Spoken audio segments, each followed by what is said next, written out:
Moth Journal, Paul McMichael, Buchanan, Michigan, February 1989. I will put the moths away, toss the leftover chemicals, get rid of the jars, get back the microscope and the books and the articles and the notes and the certificate and the rest of it, and focus my attention on Abe. Abe needs me to help him get through the first winter on our own.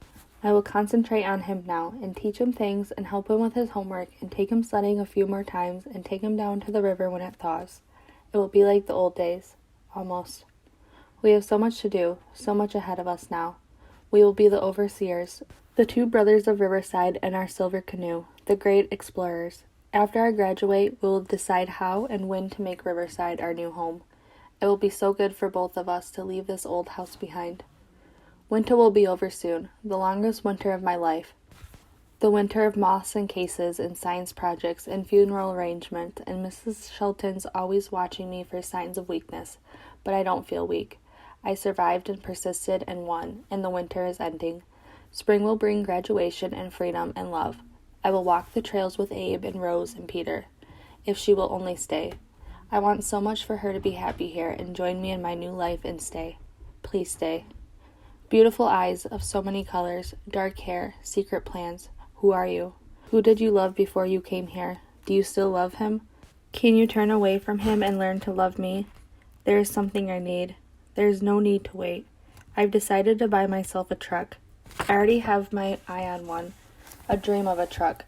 White Chevy with a deep bed and wide tires and a beautiful grill. A truck to drive Abe around in and let him honk the horn and wave at other truck drivers. Will Rose be impressed? Would a shiny new truck convince her that I'm not too young for her? My acceptance letter from Michigan State came in the mail yesterday. I've been nominated for a huge scholarship, all expenses paid, probably because of my success at the state science fair. A great honor, Mrs. Shelton says. But how can I possibly leave Abe? And now there is Rose.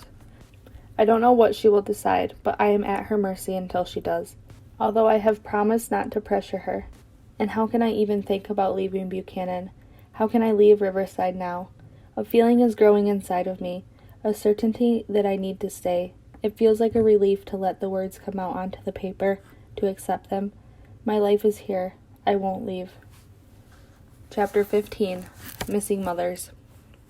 Dear Pete, I'm going to change my name, or I should say, change my name back. I think my mother should too, since she obviously never got over my dad. Did you know my middle name is Rose? It's such a coincidence. My middle name is your mother's name. Love, Nora. I heard a car pull up and I braced myself, but no one came inside. I approached the office window and saw that Linda was standing very still at the side of my truck. She placed both hands on the driver's side door and lowered her head slightly, so that her black hair fell forward, covering her face, but I could tell she was upset. The air was charged with emotion. I strongly considered sneaking down to the basement, even locking myself in the studio, when she looked up and caught my shadow in the office window. Pete Shelton, she cried, come out here this minute and tell me where the hell you got this truck. I had no choice. I wandered out. Do you know whose truck this was? She demanded. Nobody told me until a few weeks ago. We drove all over this county in this truck. We took our honeymoon in this truck. We drove up north. We drove down south. We drove for days on end. Nora was conceived in it. What the hell is it still doing here? Abe gave it to my grandfather. Gramps gave it to me. Oh my God. Whatever you do, don't tell Nora. She already knows. When I told her this, something snapped in her. Her face completely collapsed like a child's. She covered her eyes with her hands and gave a high-pitched wail. How can she stand it? She cried. How can she stand seeing it? Because I can't. I can't. Mrs. Cobb, Linda, do you want to come inside and sit down? But she didn't move. I can't stay another night in this awful place. It's torture for me. It's like he's still here. He's all around. I can feel him. I can't leave Nora, but I can't stay.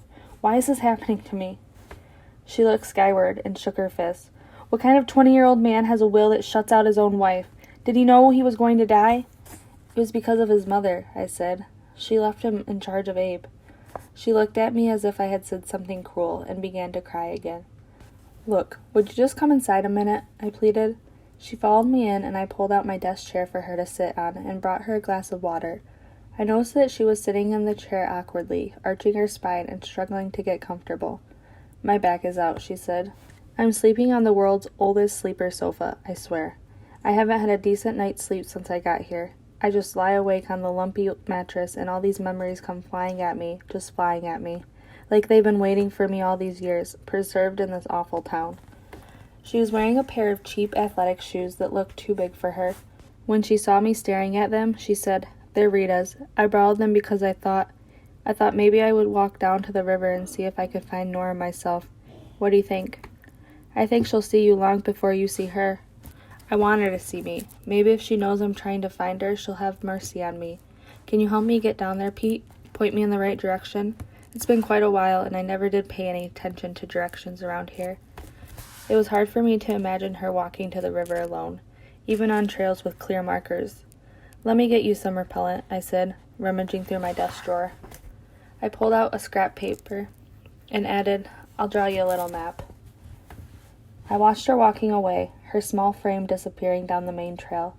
I don't know why exactly, but I had an overwhelming impulse to follow her, to keep track of her and make sure that she made it in one piece to the river. So I changed my own shoes, sprayed my shoulders and back with repellent, waited another 10 minutes, and then took off behind her. It was only about 10 in the morning, but already stifling. A thin breeze lifted from the warm river. The trees along the trail drooped like wilting umbrellas. I headed for the crest that showed the longest view of the river. The ridge behind Eleanor's Point, the same spot from which Bella had probably watched me kissing Nora. At the top of the crest, I could see Eleanor's Point clearly. Linda was lying on the bench at Eleanor's Point. She was curled up like a child on the narrow boards, her arm covering her face. Even from the distance, I was pretty sure she was weeping, undone by heat and fatigue and memories. I watched her until my attention was drawn to the amazing sight of an adult bald eagle, with its snow-white head lifting slowly into flight from the top of a tree on the other side of the river. And then I noticed the metallic glint of the canoe, just north of me, on the opposite bank, and through the trees I caught the merest flash of blue, a color that quickly changed into a person, someone emerging on the opposite crest, a girl, a beloved girl in a blue t-shirt, her hair bleached to a wild, metallic orange. Nora, unseen by her mother, but seen by me. I wanted her to see me back, so I stepped out of the trees into a small clearing and waited for her eyes to also track the eagle. It was heading toward me, and find me standing at attention across the river from her, which she did. She saw me, and then we were looking at each other with the river between us, Eleanor's Point below us. I could not see Nora's face clearly, but as I gazed at her, she made the slightest gesture. She lifted her hand to the side of her head and then opened it in a motionless wave. I did the same. Then she pointed downward and across the river to her mother, and I did the same. I felt in the moment that Nora and I were the two old souls of the river, and Linda was the orphan child. I felt this glimmer of understanding, or rather, I understood that there was something in the world that I would never understand.